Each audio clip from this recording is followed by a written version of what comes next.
Well, just within the very recent period here, my wife and I finally did something that the experts have been urging us to do for years: get our will and trust together. Now, everybody's got a reason for putting this off, but it's really not that difficult. The peace of mind is so worth it. We've got an expert here to make it easy on you.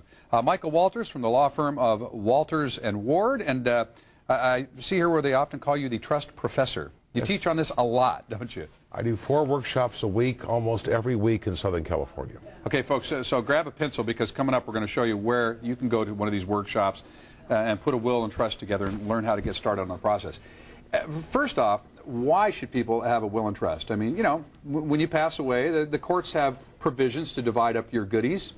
Yes, they do. The state of California will decide who gets your stuff, and they may decide to keep it under certain circumstances. We have a process called probate, which you go through whether you have a will or don't have a will, and it takes about 2 years minimum, freezes the assets for that period of time, and costs a lot of money. So if you've got maybe an insurance policy, maybe that's all you have, is just an insurance policy. Well, that doesn't go through probate. That doesn't go through probate, here's what it does. Here's what it does. Let's say you have a $300,000 house with a $298,000 mortgage. The cost of probating, that's going to be about $20,000. So there goes the money that you were going to leave to your heirs. Yeah. Okay. Now, one of the things that my wife and I found that when we went through this, unbelievably easy when you know the steps and you're working with somebody that can tell you what to do. That's the first thing that turned me off. So I thought, well, I know I should do it, but it's going to be complicated and it's going to be painful. Well, it's like going to the doctor. The doctor knows what he's doing. He examines you, does blood work, all this stuff, and says, yeah, here, take this pill. Right. It's not that hard. But knowing all that is the problem. The plan, that's the most important thing, is the plan. For instance, how old are your kids? 17 and 15. You don't look old enough to have kids that age. Well, I feel it. But for people who have little kids, minor kids, right, if you don't have a will, it's the state's going to decide who takes your kids. Remember Michael Jackson had a will and a trust? Correct. Want to know what his will said? Look it up on the internet. You can read every word of it. It's public. Said, I want my 80-year-old mother to raise my children, which probably would not have been a judge's first choice. Right. Although in that family, anyway. Maybe, yeah. I think about it for a minute. And so who's raising his children? His mother. Why? It's in his will. That's why. Those were his wishes, and the court probably would not have done that if he had not made that very specific. But what does his trust say?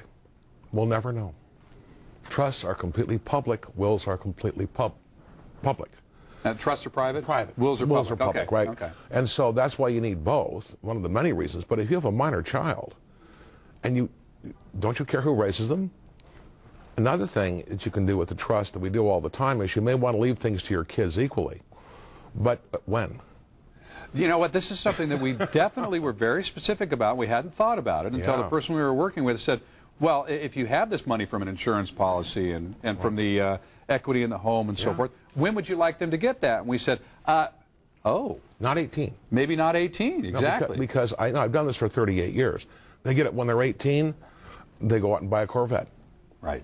And then they wreck it. And they don't have insurance because no one will sell them insurance. So you can do it at whatever age you like and in whatever percentages you like. You can say give them half of it when they're 25 and the other half when they're 30, or any conditions that you choose to put on it. Up to you. Another good way to do it, and we're seeing this more and more, is hold it all in trust. Use it for their education, use it for their support.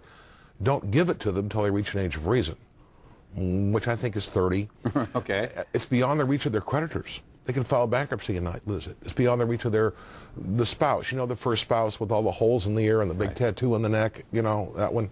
Beyond the reach of all those, and yet they can still have the use of it. Now, a trust, it was explained to me, people go, oh gosh, surely that's got to be complicated.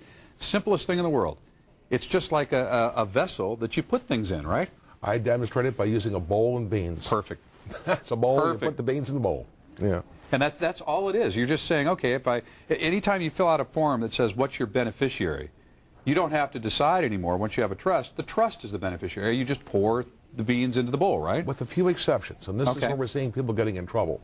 Retirement accounts, 401ks, IRAs, they are a trust, their own trust. So who should the beneficiary be? Well, it depends.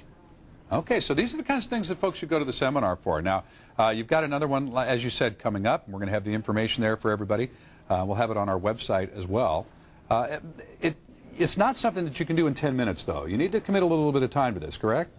Our workshops are 2 hours and 15 minutes, and we use every minute of it. Okay. Of course, we have some fun. We teach it to people, but you need to know that much before you can even begin. Once you know it, then with our help, it's pretty easy. Pretty easy after that. All right, Wills and Trust Workshop, September 8th, 9th, and 11th in La Mesa. That's the next time Mr. Walters will be teaching that. There's They're the free. number on your screen. And they're free. Well, that's the best thing. I mean, you come and find out for free. Absolutely. Hey, great to see you. Thank you so much. And anything I can do to encourage people to do this after, like I say, my wife and I going through the process, glad to do it, because now I have the peace of mind of knowing that my wishes will be followed, and the state of California won't interfere. The courts won't interfere. Yeah, and the courts. You don't go near the courthouse. That's true. All right, thank you so much. All right, for more information, you go to san diego6.com.